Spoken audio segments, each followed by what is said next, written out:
En langue française, on aime beaucoup de choses. J'aime ma femme, j'aime ma maîtresse, j'aime mes parents, j'aime mes enfants, j'aime mon chien, j'aime la soupe, j'aime le soleil, j'aime la liberté. Bon, c'est pas du tout les mêmes amours tout ça. Et pourtant j'aime.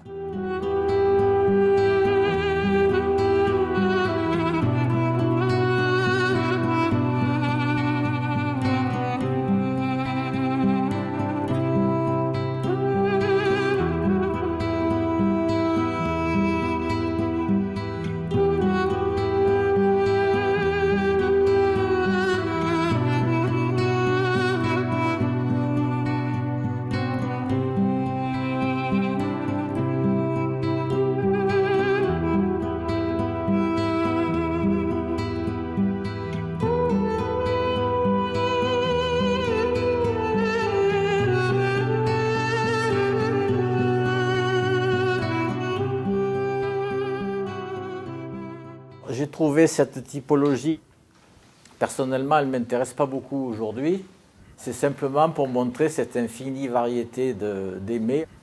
En anglais, on a quand même deux mots pour dire aimer, like et love. En vietnamien, on n'a pas réfléchi, mais est-ce qu'il y a plusieurs mots, je crois? Il y a une infinité de mots pour dire aimer, non? Pour moi, c'est trois mots. L'amour est une particularité humaine.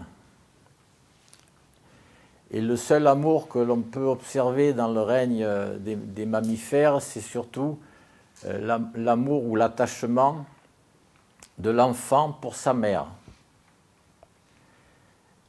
Ça s'explique surtout lorsque l'enfant n'a pas les moyens de survivre lorsqu'il naît. Donc c'est une explication entièrement biologique, bien évidemment. L'attachement de la mère pour son enfant n'est pas une obligation. La preuve, c'est que des bébés humains ou des bébés singes peuvent s'attacher à une mère de substitution. En revanche, la mère vers l'enfant ou le père vers l'enfant, c'est un sentiment qui est construit et on va comprendre pourquoi. De toute façon, dans tous ces amours-là, dans les 10 catégories, ou 11 ou 15 selon les auteurs, le point commun, c'est cette sensation de bien-être ou de confort que produit l'amour.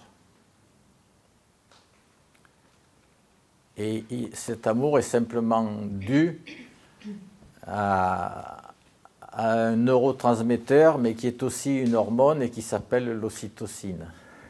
Voilà.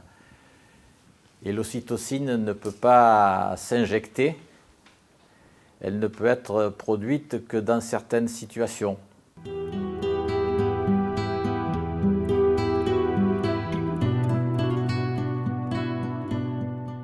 Ça explique aussi le bonheur et même l'addiction de certaines personnes à l'amour, parce que c'est tellement plaisant que je renouvelle l'expérience de tomber amoureux, tout simplement, puisqu'il y a libération d'ocytocine et je suis dans un état qui s'approche du nirvana sur la terre. C'est le paradis terrestre, l'état amoureux. Parce que l'état amoureux va me permettre de trouver l'autre complètement génial. Je vais minorer ses défauts guillemets, enfin ce qui pourrait me gêner. Et donc la relation amoureuse dans ses débuts, elle est merveilleuse, quoi. Puisque c'est celle, en quelque sorte, un petit peu, celle que j'ai connue peut-être dans l'utérus, puisque tout va très bien, tout correspond. Je suis dans la relation juste à ce moment-là, hein, mais je le suis sans en avoir la conscience. Ceci dit, tomber amoureux n'a rien d'un exploit, puisque j'y suis pour rien là-dedans, en quelque sorte. Et cet état amoureux dure en principe 3 ans, juste le temps de faire un enfant et de s'en occuper, parce que c'est quand même nécessaire pour cet enfant qu'il y ait un couple qui s'occupe de lui. Voilà. Les contes de fées terminent là-dessus, sur l'état amoureux, mais pas sur la suite, alors que c'est la suite qui est quand même beaucoup plus intéressante. Et lorsqu'effectivement s'épuise cette situation de production d'ocytocine réciproque, eh ben, c'est une autre paire de manches. Et ce que je voyais très beau, je ne le vois plus aussi beau. Et voilà. Et donc, les complications commencent. Et en même temps, l'art d'arriver quand même de vivre sans conflit, puisque c'est mon intérêt, c'est l'intérêt de la planète et des autres aussi.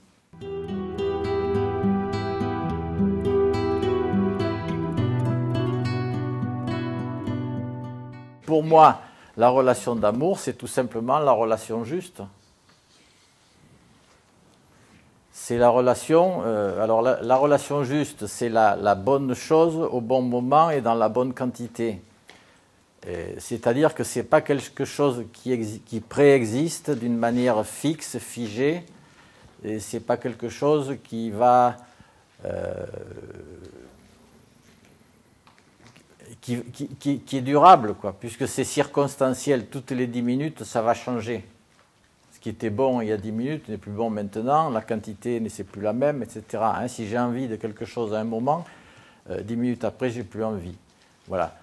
Et la relation d'amour est une relation de paix. Et la relation de paix, c'est tout simplement la relation juste. Si je me suis bien exprimé, je ne suis pas le fan de la relation amoureuse, de tomber amoureux. Hein, parce que c'est une relation qui est merveilleuse, mais qui dure au maximum 3 ans. C'est déjà bien. Et ce que je peux faire, c'est effectivement recommencer au bout de 3 ans, et recommencer ensuite au bout de 3 ans, et recommencer au bout de 3 ans, mais ça ne peut pas me satisfaire parce que ça n'est pas d'une certaine manière juste. Ceci dit, dans la relation, je crois que c'est clair maintenant qu'il y a 2 bouts à une relation. Hein, je ne peux pas être en relation tout seul, je ne peux pas être en relation avec n'importe qui, et en général, je suis en relation avec quelqu'un qui me ressemble. C'est pas ce qu'on pense habituellement, mais en général, c'est qu'il y a des points de ressemblance, sinon, parce qu'il s'établit une certaine complicité, une compréhension. Je sais que tu sais que je sais, et ça ne peut arriver qu'avec quelqu'un avec qui j'ai quelques points au moins de ressemblance, avec quelques points bien sûr de différence. Lucie Vincent dit qu'avec tout partenaire, on a au moins à peu près une dizaine de points de désaccord. Changer de partenaire, c'est tout simplement changer les 10 points de désaccord.